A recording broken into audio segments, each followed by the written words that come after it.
मैं शुरू से दोबारा एक्सप्लेन करता हूँ कि ये गेम हम लोग जो बना रहे हैं, this game is like it's going to have a start screen, so that whenever you press the flag button it comes on a start screen, and after that start screen you can decide where you want to play the game or which option of the game do you want to pick up. Uske liye we are writing a code. So for that particular thing, what we are doing is that we are now creating backdrops. So what I did was I went to the backdrops and I had added two backdrops there already. So it's basically totally three backdrops. One is an empty white screen, the other one is a space mode backdrop, and the other one is a tunnel mode backdrop. I have selected these backdrops from this choose a backdrop option, and I have selected this one, neon tunnel, and I have just selected this space. So I have these, you can say, backdrops that I have selected for my game. In backdrops to आप change करना चाहें कुछ और रखना चाहें, you can always do that. But these are the backdrops that I have used for my let's say game. Acha ji. So after selecting these backdrops, what I did was I started writing code. So the first chunk of code that I have written is for the backdrops, so that the correct backdrop comes whenever you press the flag button. So I have taken out an event which says events, and I have taken out this when flag clicked event, and I have attached this switch backdrop to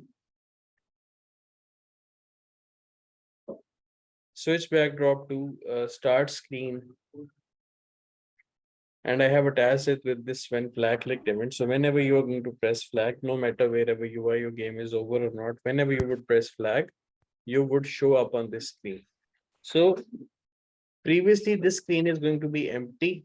Let's say why this is going to be empty, I'll show you. So generally this screen is something like that. So this white screen that you have selected is basically something like that.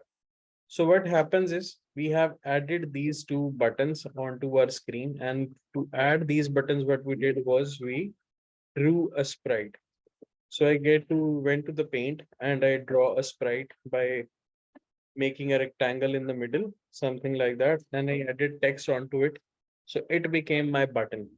Okay, so now these became my buttons. So I have made two buttons. One button is this tunnel mode, and the other button says space mode. So these are the two buttons that I have made. And I have placed them onto the screen by using this code. So first thing that I did was I placed them somewhere on the screen. First thing was that I placed them on a suitable position on the screen. And after that, what I do was I wrote some code for them. And the code that I have written is very simple.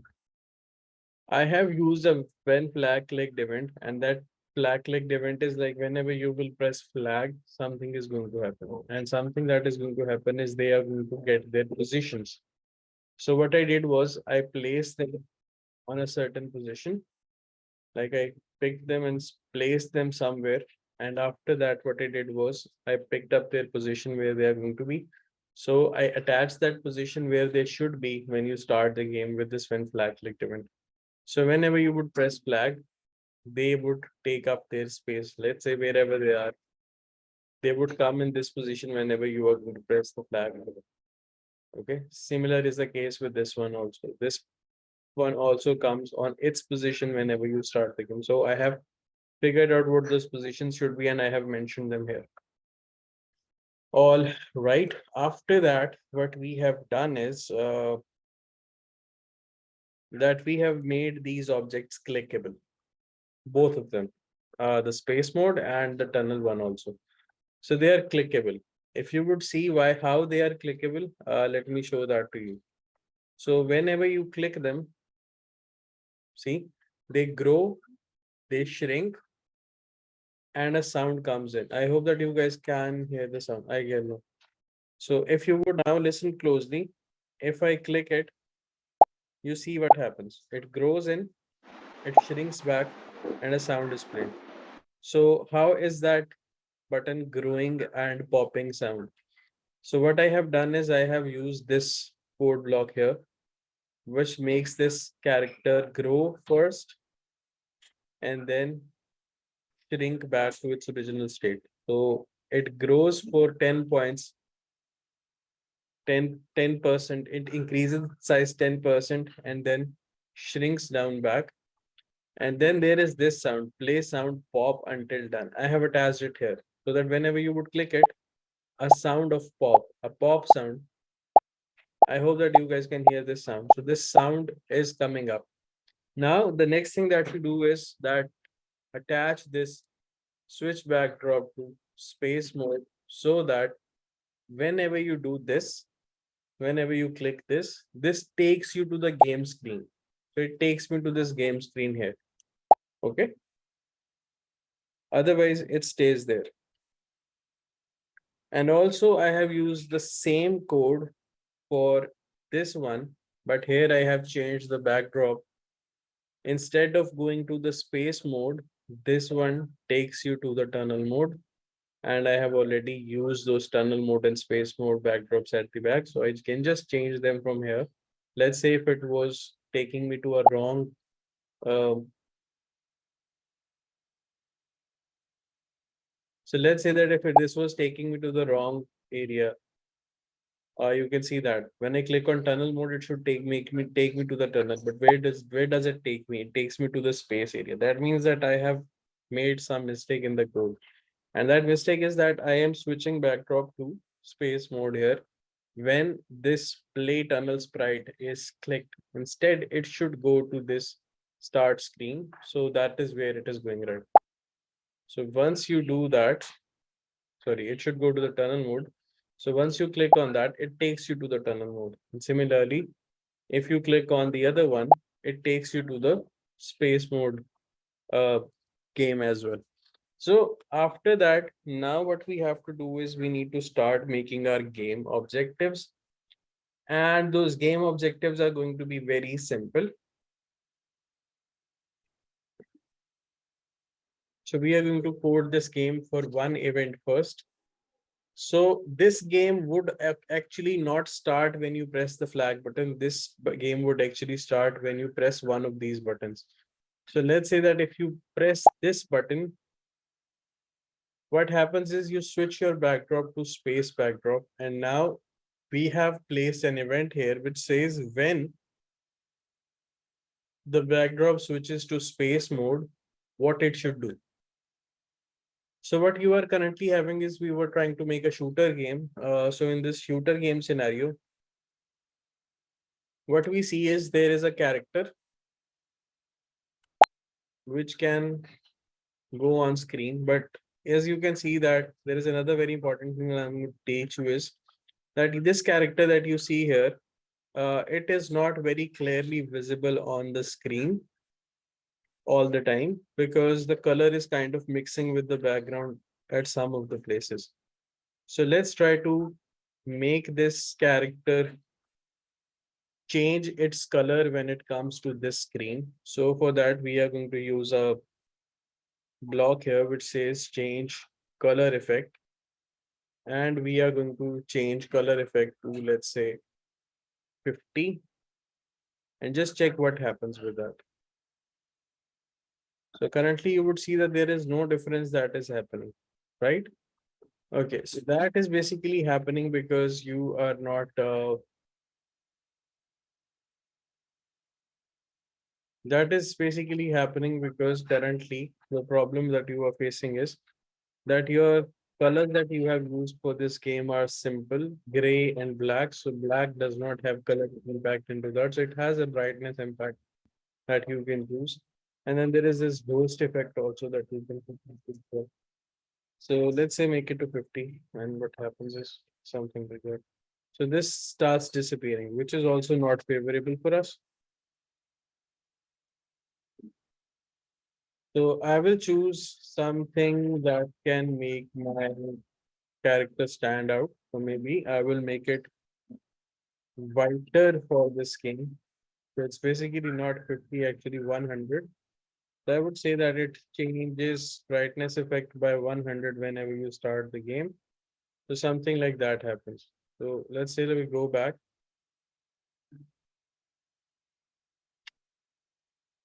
here. So once you click on play space mode, this character comes up. And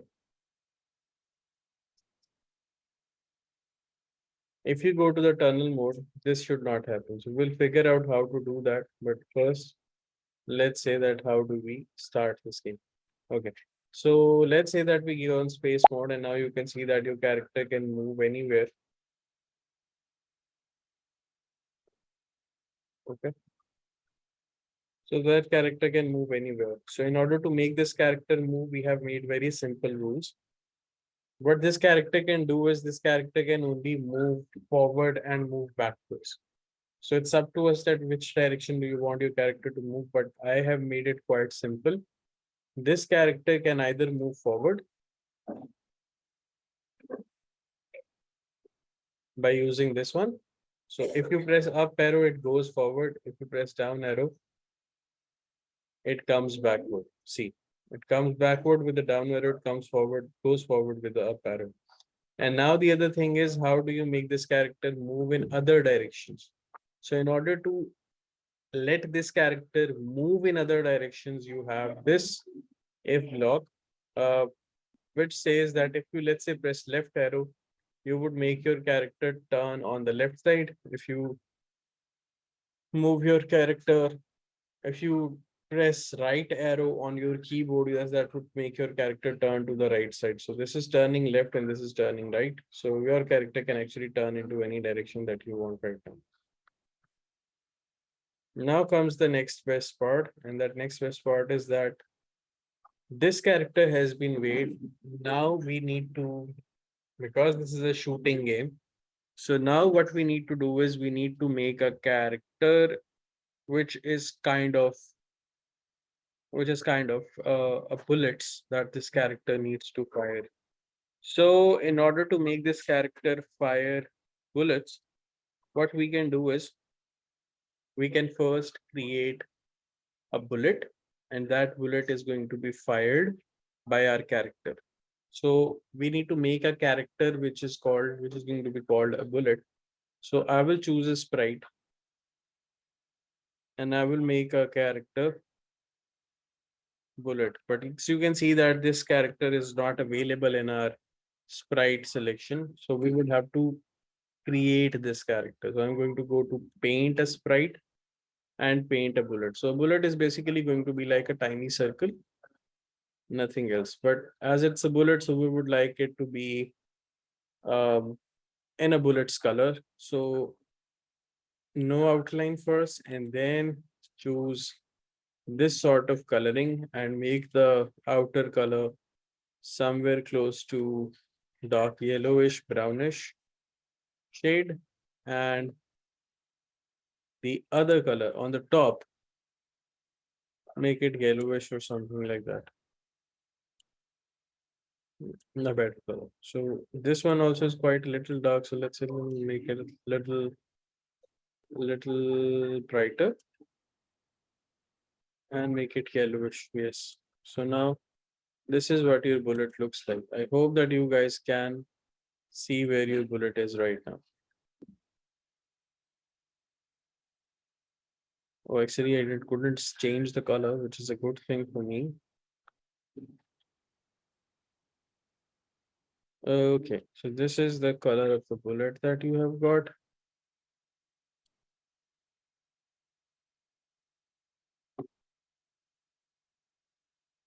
So this is the bullet that you have.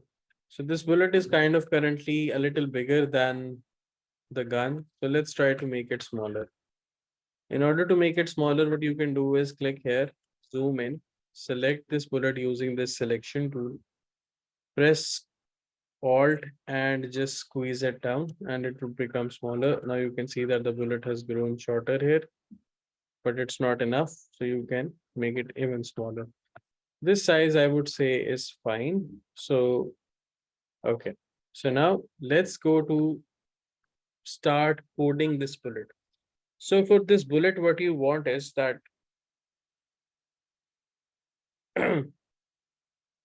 what do you want for this bullet is actually very simple thing. First thing that you want for this bullet is to hide when you are playing a game, but show when you shoot it on. So that is why we are going to have that event which says when backdrop switches to space mode. So only then this bullet is going to be available. Before that, this bullet would not be available on screen. So we would say that when backdrop switches to space mode, after that, this bullet can come in action. And when I say that it can come in action, I basically mean that it can actually go to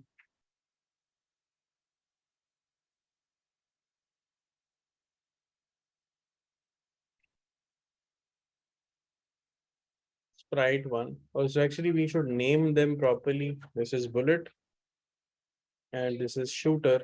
So let's say this is shooter.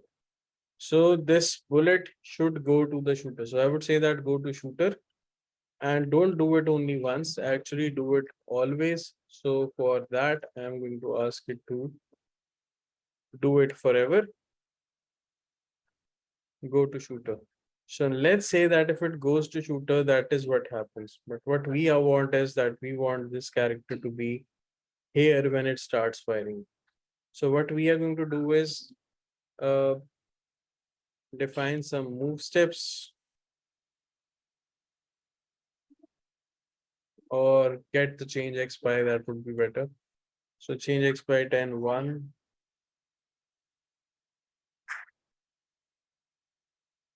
So change x by 1, 1, 2, 3, 4, 5. So it needs to change x by 50 actually. So that is where this bullet would be always. Okay. So now you can see that this bullet is actually following.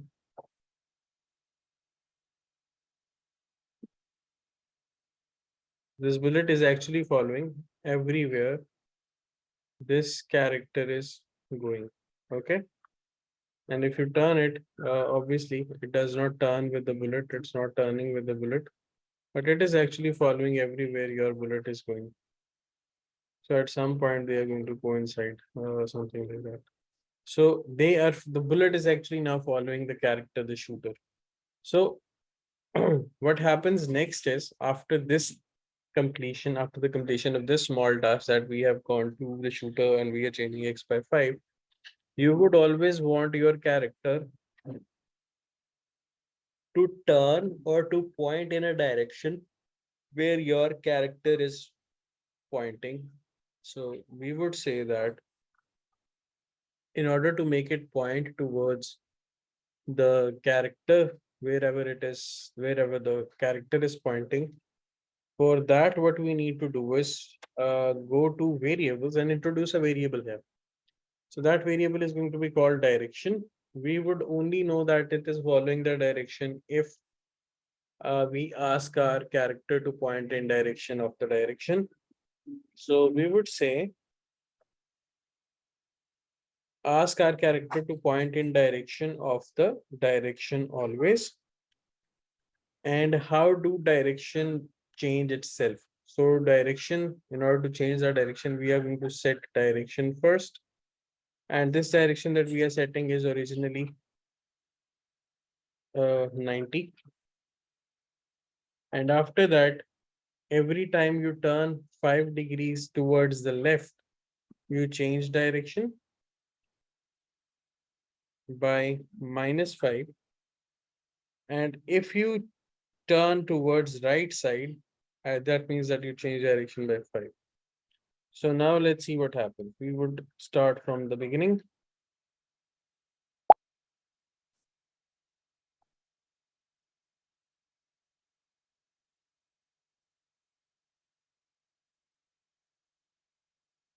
So your character is following it, but it's still not turning with the bullet.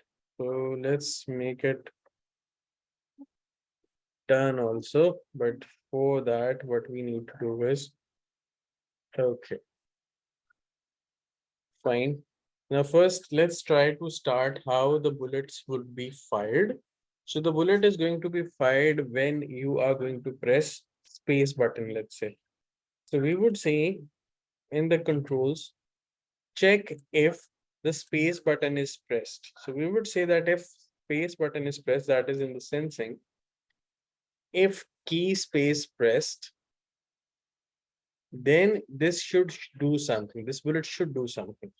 What this bullet should do is this should, sorry, there is a question. Okay. So what this character needs to do is when space key is pressed, we are going to say, let's say that when space is pressed, we are going to create a clone of our bullet. So creating a clone comes in the controls. So you say that create a clone of myself. And there is something that you can also say is that your object can hide whenever the game starts, but would reappear when it would start as a clone. So let's say that when it starts as a clone, it can come on screen once again. And it should only do a very simple thing.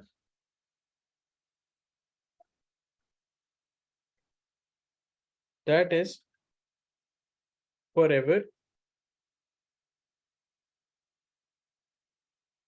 move 10 steps.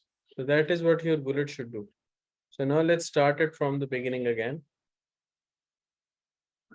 So now you can't see the bullet, right?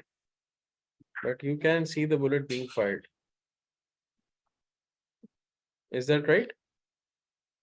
You can see the bullet being fired. Okay. But you can see that there is a continuous stream of bullets that is being fired. So this game is kind of a little glitchy. So in order to remove this glitch, that this is not a continuous stream of fire, what you need to do is add some weight in this event, which says create cloner. It can't make continuous clones. It can make contain clones after, let's say, 0.3 seconds. पड़ी है माया ऊपर पड़ी है पीछे पड़ा डब्बा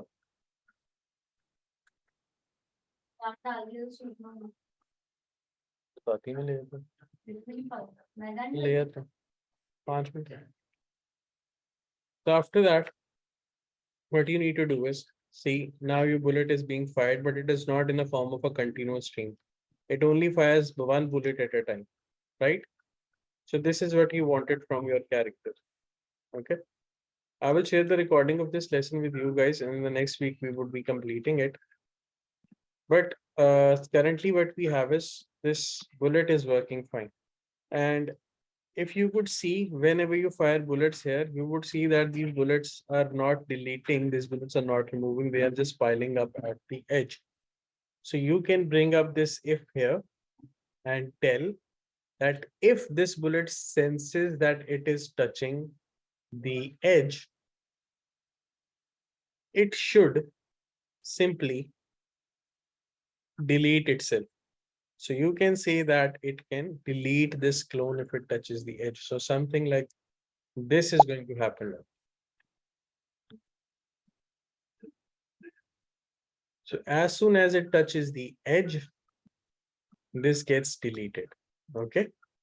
Simple as that. It's very simple as that. So we are in the process of making our, let's say, shooting game right now. And I hope that you guys are interested in completing it. So I will share its recording with you guys today, and tomorrow or in this week's time, you can try to make at least this much of this game. And after that, next week, I will complete this game, and that would be our last class. Sir, share your code. I will share this code also, and I will share the recording as well. Okay, so I am just Okay. sharing the code right now. The code is a little complicated. If you don't understand anything, you can watch it in the recording. Okay.